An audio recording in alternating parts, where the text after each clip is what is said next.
ประเทศไทยกับประเทศลาวนี่คือบ่เคยเห็นมีข่าวมีปัญหาดราม่ากันเรื่องชุดประจำชาติเนาะพี่น้องสบายดีสวัสดีครับทักทายทุกท่านที่เข้ามาติดตามรับชมอยู่กับผมเทพโยกครับพี่น้องทางเมืองไทยกับประมาณบ่าย3:30ทักทายพี่น้องฝั่งไทยฝั่งลาวก่อนนี้ครับพี่น้องอย่าลืมฝากกดแชร์แสดงความคิดเห็นกันเข้ามาครับพี่น้องครับก่อนอื่นขออนุญาตถาม FC ทุกท่านนะครับผู้ใดกลับบ้านเนี่ยครับพี่น้องขอให้เดินทางปลอดภัยผู้ใดอยู่กรุงเทพผู้ใดยังเฮ็ดงานอยู่ขอให้สู้ๆเด้อครับพี่น้องครับสำหรับคลิปนี้ครับพี่น้องสิมาเว้าเรื่องชุดประจำชาติคันเว้าเรื่องไทยลาวเนาะพี่น้อง2ประเทศภาษาวัฒนธรรมคล้ายๆกันปากเว้าสื่อสารกันรู้เรื่อง อาหารการกินเกือบกินได้ทั้งสองฝั่งโขงแต่ว่าผมก็แปลกอยู่อย่างหนึ่งนะครับพี่น้องอย่างชุดประจำชาติชุดไทยชุดลาวบ่มีปัญหากันเด้พี่น้องบ่มีปัญหากันบ่ค่อยเห็นปัญหากันจักเทื่อบ่มีว่าลาวเคลมชุดไทยนะดราม่าไทยเคลมชุดลาวนะบ่เห็นคือต่างทั้งสองฝั่งนี่คือใช้ชีวิตกันคือมันชัดเจนอยู่แล้ว นะครับแต่มันต่างจากประเทศเพื่อนบ้านหรือว่าประเทศอีกประเทศหนึ่งคือประเทศข้างกำแพงประเทศขึ้นชื่อว่าต้นฉบับทุกสิ่งทุกอย่างมีปัญหากับไทยตลอดตั้งแต่ไหนแต่ไรมานะครับเมื่อก่อนเนี่ยเอาตรงๆนะเมื่อก่อนเนี่ยคือเขมรเอาพูดตรงๆเขมรนี่แหละเมื่อก่อนชุดประจำชาติเขาตั้งแต่ผมอยู่ในสปปลาวผมจำได้นะคือเขาจะประมาณนี้เขาใส่ตั้งแต่สมัยเด็กนะ คือย้อนไปสักประมาณ20ปีเนี่ยมันเริ่มพัฒนาขึ้นมาเรื่อยๆเขมรน่ะเริ่มพัฒนาตอนแรกก็เหมือนเรียกว่าเคมไทยอาเคมไทยใส่พอปล่อยไปนานๆไปกลายเป็นชุดเขมรและมีธงชาติเขมรด้วยนะเรื่องของเรื่องอะนี่แหละมันทำให้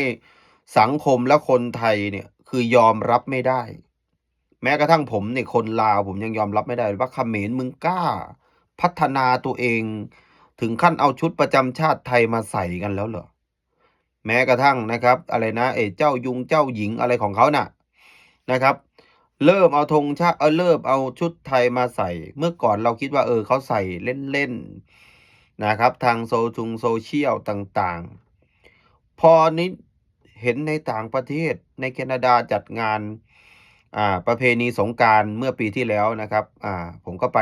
งานสงกรานต์กัมพูชาเขาเรียกสงกรานต์เขาจะไม่เรียกว่าอะไรนะภาษาเขมรก็เรียกอะไรสงกรานต์เขาน่ะเขาเขียนเป็นเขาเขียนเป็นภาษาอังกฤษในงานเลยนะสงกรานต์เฟสติวัลสงกรานต์มันก็คือภาษาไทยเกิดมาแล้วก็ใช้อยู่ในเมืองไทยมาตั้งแต่ไหนอยู่แล้วอาใส่ชุดไทยเลยนะแบบชุดนี้เลยนะชุดที่ไทยใส่ตอนนี้น่ะนะครับอ่า อ่าพระพันปีหลวงใส่นะครับแล้วก็เขมรก็มั่นใจไปที่ไหนก็คือจะใส่ชุดอย่างนี้ตลอดอ่งานแต่งเขมรเนี่ยกูไม่ใส่แล้วชุดอะไรชัมพดชัมแพดอะไรเนี่ยตำปอดตำแปดอะไรเนี่ยคือจะไม่ใส่แล้วนะมาแบบเรียบหรูดูแพงขึ้นเลยอะไม่มีไอ้ที่ตรงอะไรนะเป็นปุงเป็นปีกอะไรน่ะแล้วก็ใส่ไอ้อะไรนะห่วงตรงคุงตรงขาอะไรน่ะไม่ค่อยมีแล้วนะ เขมรตัวนี้คือมาไทย100%แล้วมีเคมชุดลาวบางครั้ง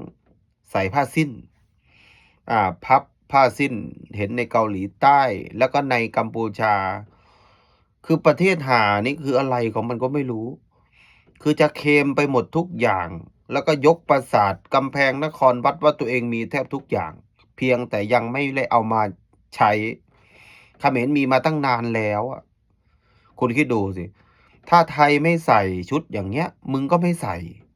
ถ้าเขาใส่แล้วมึงก็ใส่ตามแล้วมึงไม่ให้เครดิตเขาว่านี่คือชุดไทยนะครับอันนี้ครับนี่คือเรียกว่าความเคารพมันไม่มีเขมรแต่หันไปที่สปปลาวครับคนลาวเนี่ยเข้าใจว่าชุดไทยคือชุดอะไรแม้กระทั่งน้องๆคนลาวที่มาที่เมืองไทยเนาะแต่งชุดไทยเขาก็ยังบอกว่าเป็นชุดไทย แล้วคนอยู่ในประเทศลาวเนี่ยนะครับไม่เคยใส่ชุดไทยเลยนะครับ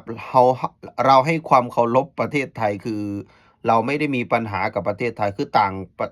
ก็มีชุดประจำชาติตัวเองทำไมจะต้องไปเอาชุดประจำชาติคนอื่นมาใส่ให้เกิดกระแสวิพากษ์วิจารณ์นะครับพอไทยไปคอมเมนต์ไปทัวร์ลงเขมรก็แบบหน้ามึน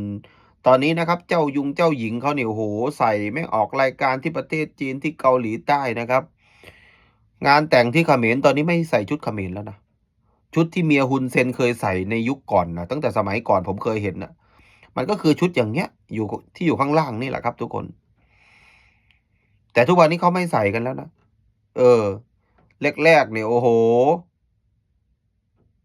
ไม่กล้าใส่นะเขมรไม่กล้าใส่เพราะว่าทัวร์ไทยลงพอทัวร์ไทยลงบ่อยๆแล้วมันชินไงมันด้านเข้าไปอีกนะครับเออนี่เป็นประเทศหนึ่งที่สร้างปัญหามาตั้งแต่ไหนแต่ไรอยู่แล้วกล้าพูดว่าตรงนั้นก็ของเขมรตรงนี้ก็ของเขมรเห็นไหมสักลายสักยันต์เต็มตัวน่ะเขมรเขาว่าวัฒนธรรมเขาเห็นคนลาวสักลุงสักลายยันต์ก็บอกว่าเอามาจากเขมรแล้วมันเป็นภาษาบาลีสันสกฤตมันไม่ใช่ภาษาเขมรนะเห็นไหมตามบ้านที่เขาเจิมบ้านแล้วก็มีภาษาเจิมลุงเจิมรถเขมรเขาบอกว่าเอาภาษาเขามาใช้หมดเลยนะทั้งที่คนเขมรเองอ่านยังไม่ออกเลยผมเคยถามคนเขมรผมมีเพื่อนเป็นคนเขมรนะ เขาบอกว่าเขาอ่านไม่ออกมันเป็นภาษาสันสกฤตภาษาเก่าอ่าแล้วเขมรบอกว่าเขมนี่แหละคือปัญหาคือหน้าด้านหน้ามึนนี่ต้องให้อันดับหนึ่งเลยนะครับถ้าใส่ของเขาแล้วให้เครดิตเขาเนี่ยกูก็จะไม่พูดถึงมึงแล้วนะแต่ปัญหามึงเกินไปแล้วมีเป่าแคนด้วยนะเขมรเนี่ยบางทีไปดูในโซเชียลเขมรกรุงในกรุงพนมเปญจัดงานเป่าแคนกูก็เลยเป็นห่วงสปปลาวซะเหลือเกินตอนเนี้ยเขมรแม่งเริ่มเคมมั่วตัวกันไปหมดแล้วมันเป็นมาอย่างนี้ตั้งแต่ตอนไหนเขมรผมก็งงเหมือนกันนะทำไมมันไม่ภูมิใจในบรรพบุรุษตัวเองภูมิใจในสิ่งที่ตัวเองมีทำไมไปเอาชุดคนอื่นมาใส่แล้วบอกว่าเป็นของตัวเองแล้วภูมิใจอันนี้กูงงมากเลยนะกับชีวิตนะฮะนี่แหละครับพี่น้องครับทุกท่านมีความคิดเห็นจะได้กับคอมเมนต์กันเข้ามาครับพี่น้องทักทายกันสวัสดีปีใหม่ด้วยครับพี่น้องทุกคนขอให้สุขภาพแข็งแรงเดินทางปลอดภัยตั้งไปและกลับครับพี่น้องครับสบายดีสวัสดีครับ